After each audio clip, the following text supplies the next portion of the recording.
je suis hypnothérapeute et pas président de la République. Voilà, j'ai décidé de faire une petite vidéo pour parler d'un sujet qui concerne nombre de personnes qui viennent me voir et qui me consultent, qui est la peur. Donc j'ai pas mal de personnes qui ont des angoisses, des phobies, ce genre de choses. Donc je voulais un petit peu parler de ce sujet, mais dans la joie et la bonne humeur, pour essayer de désamorcer, de dédramatiser un petit peu tout ça, et en espérant que cette vidéo vous fasse du bien et vous redonne un peu le sourire, même si le sujet est grave.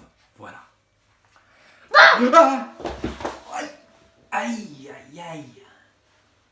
Papa, c'est pour de vrai ou pour de faux là? Allez, un peu de culture. Étymologiquement, la peur est issue du mot latin pavor, peureux, apeuré, la deuxième partie du mot voro signifiant engloutir, anéantir, consumer, etc. Avoir peur, c'est quelque part disparaître, c'est se perdre. En d'autres termes, chaque fois que la crainte, la frayeur, l'appréhension, l'angoisse s'emparent de nous, nous nous égarons. D'ailleurs, je suis garé où déjà? Non, on s'en moque, j'ai pas le droit d'utiliser ma voiture en ce moment de toute façon. La peur est une émotion normale de l'organisme comme la joie ou le chagrin. Son rôle est de nous protéger en alertant notre corps suite à la réception d'un stimuli extérieur comme un son, une image ou les deux en même temps. Et c'est qui le grand gagnant? Notre corps. Et oui, c'est lui qui réagit. Et là, c'est moins marrant.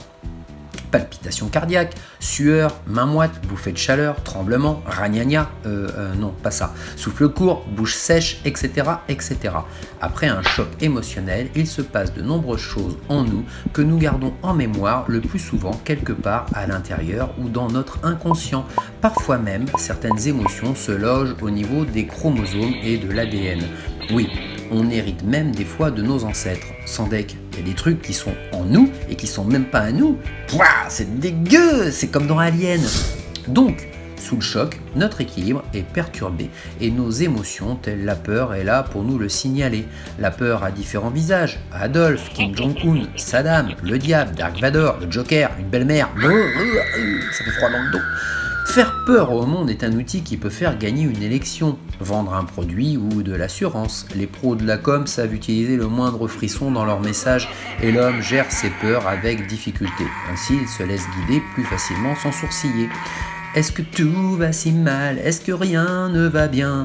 L'homme est un animal, me dit-elle. Merci Stéphane, dit. Tu peux me passer la boîte d'antidépresseurs près de toi s'il te plaît? C'est bon et c'est pas cher, Stéphane est cher. La peur agit dans notre cerveau comme un détecteur et un transmetteur. Elle peut nous prévenir d'une situation qui mettrait notre intégrité physique en danger, bien sûr, et ça c'est utile, mais bien souvent, elle relève de notre intuition. Alors, qu'en faire? On se laisse emmener par nos craintes et on sombre du côté obscur de la force, ou on prend ça du bon côté pour aller révéler la meilleure partie de nous. Bon. Attention, j'ai pas dit que c'était facile. Il faut d'abord, comme disait Voltaire, décider d'aller mieux et à force d'entraînement, on va y arriver mille sabords. Platon disait, on peut aisément pardonner à l'enfant qui a peur de l'obscurité. La vraie tragédie de la vie, c'est lorsque les hommes ont peur de la lumière. Et si avoir peur n'était là que pour nous pousser à réaliser des envies?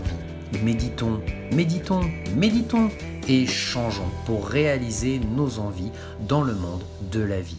En attendant, pour ceux qui en ont besoin, de loin, je reste à votre disposition pour parler du sujet et vous aider à reprendre le contrôle et comprendre ce qu'une peur a à vous dire pour mieux l'apprivoiser. À bientôt!